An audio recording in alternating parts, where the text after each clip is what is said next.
Hello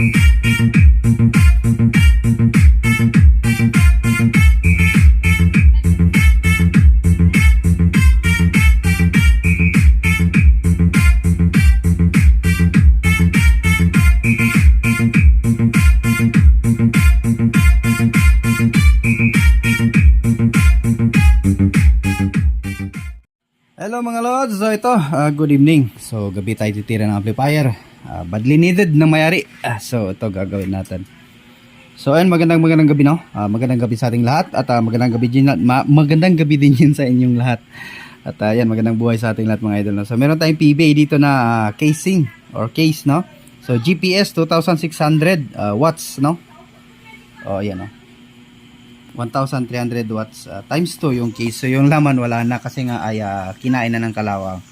So i-recycle ko na yung tong ano niya, pinaka transformer. So ayan, yung capacitor niya ginawa natin. So dito yan. So ito na yung class D natin na ano, ayan, no. Sana yung watts nito. So ayan, 2,500 watts daw, ano. So tignan natin, totoo yan. So, ito yung transformer natin. Gagawin natin siyang class TD. So, ito, kasi yung ano nito, PSU is 100, 0, 100, ano. So, DC. And then yung gagawin natin. So, nag-series tayo ng 4 na capacitor para hindi papalyar. So, check pa natin to kung ilang voltahe to or ilang BDC ang lalabas, ano. So, magpaparallel tayo kasi dalawa itong output niya.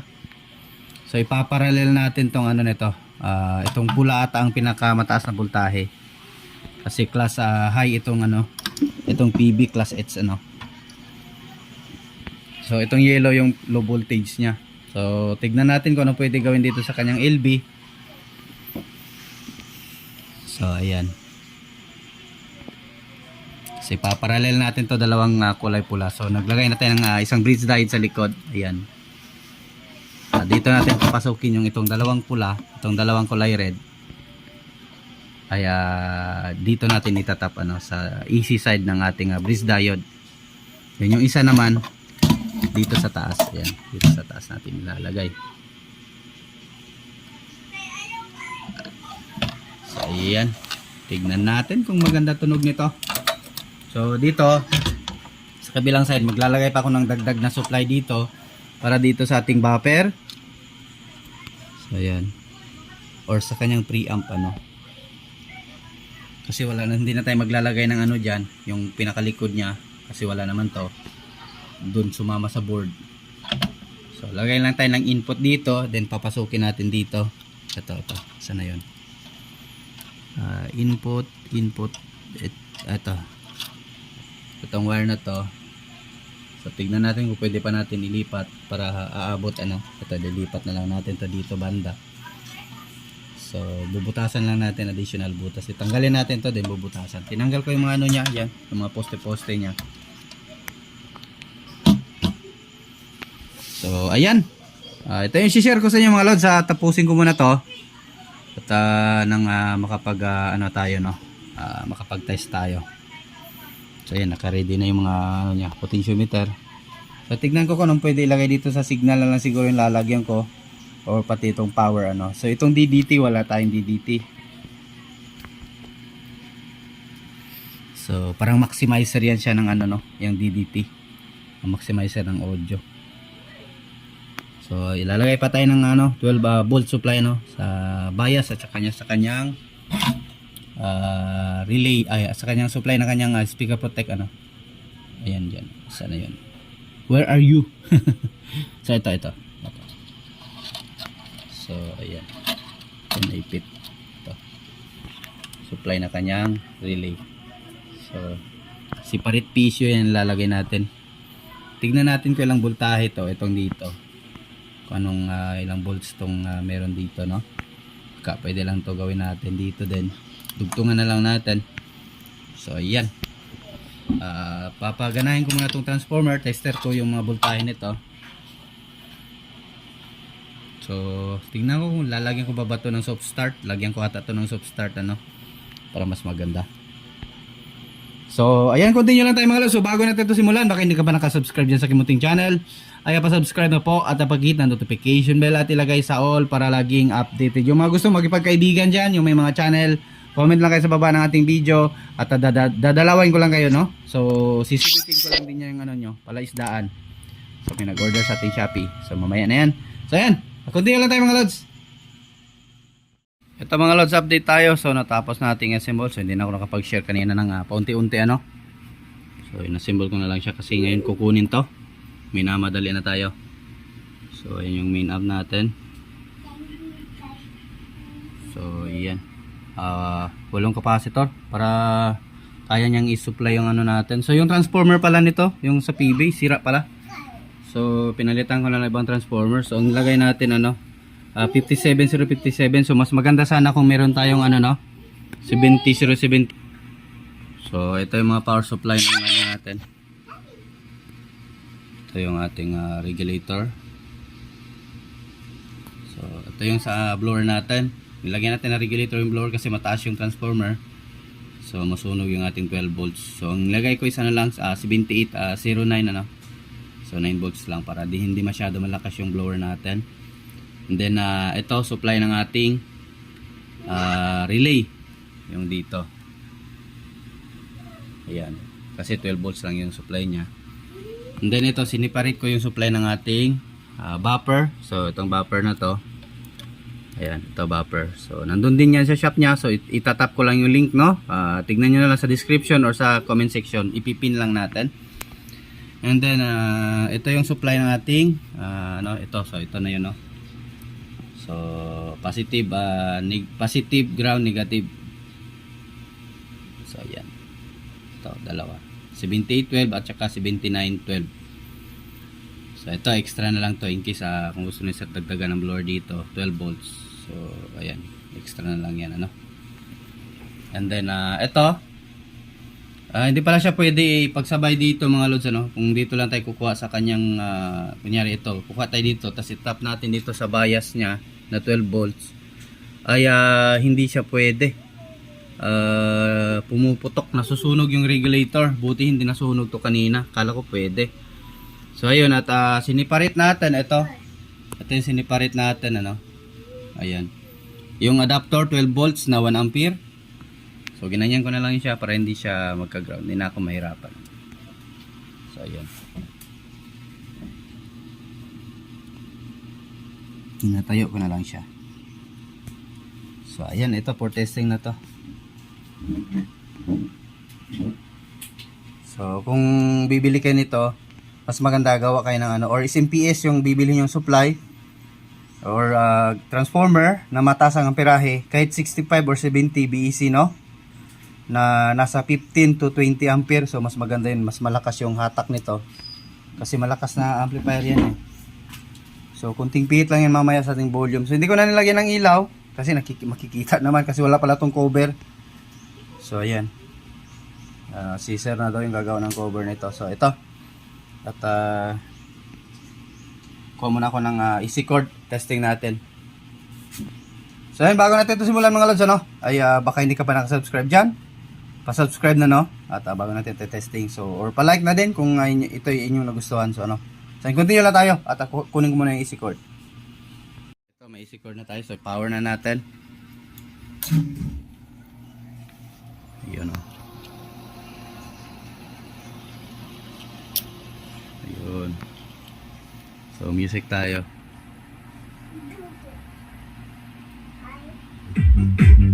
So walang kaming-haming mga lods.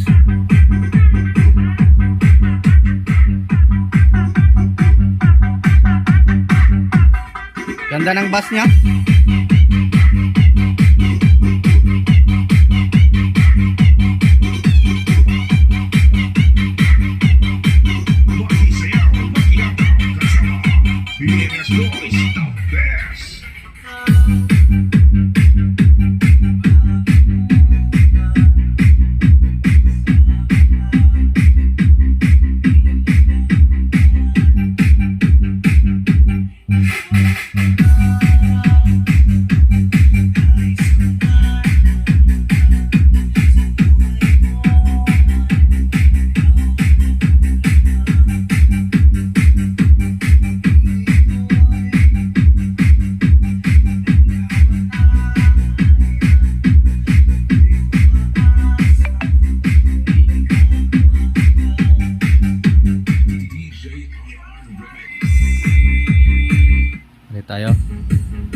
So ayan, quality siya mga lods.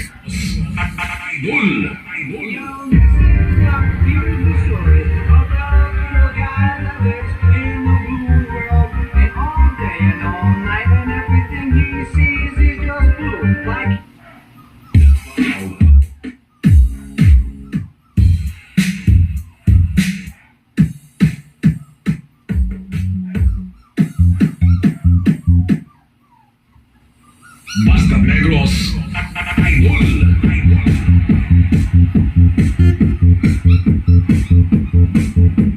Feel the beat. Feel the music of Negros Mix Club.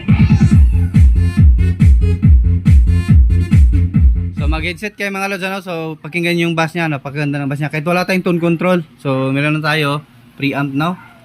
Or buffer. Negros Mix Club.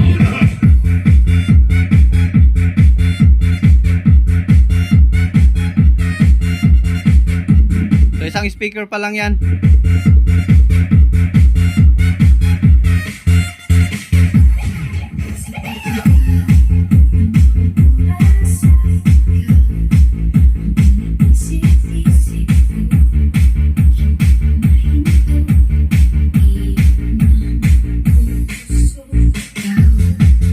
Copyright.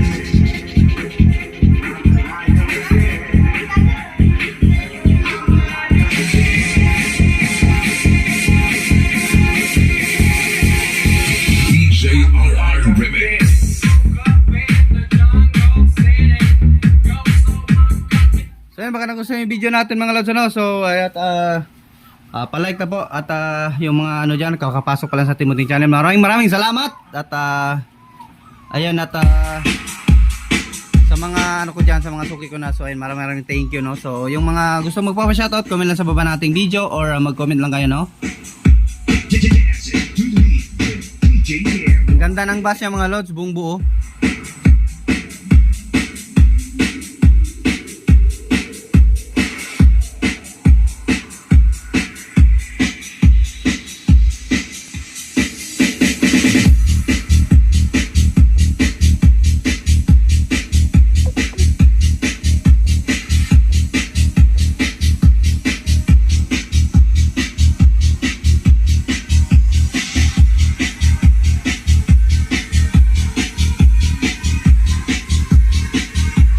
Ganong umiinit.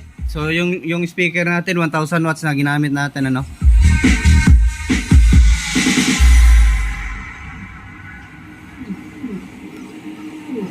Magno Disco Mobile. Copyright pala, copyright. Hindi tayo makapagpatugtog ng maayos.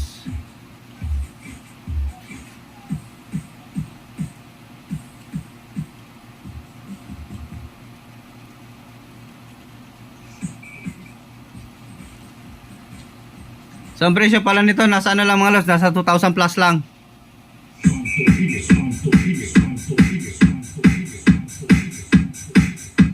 Mga 2.6, so kasama yung buffer magti 3,000 plus, no? Iba yung price ng buffer.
hanggang dito na yung video natin mga lods. Ano? So yun, maraming salamat at sa walang sawang suporta at magandang buhay sa ating lahat mga lods. Hanggang dito na lang. Bye-bye.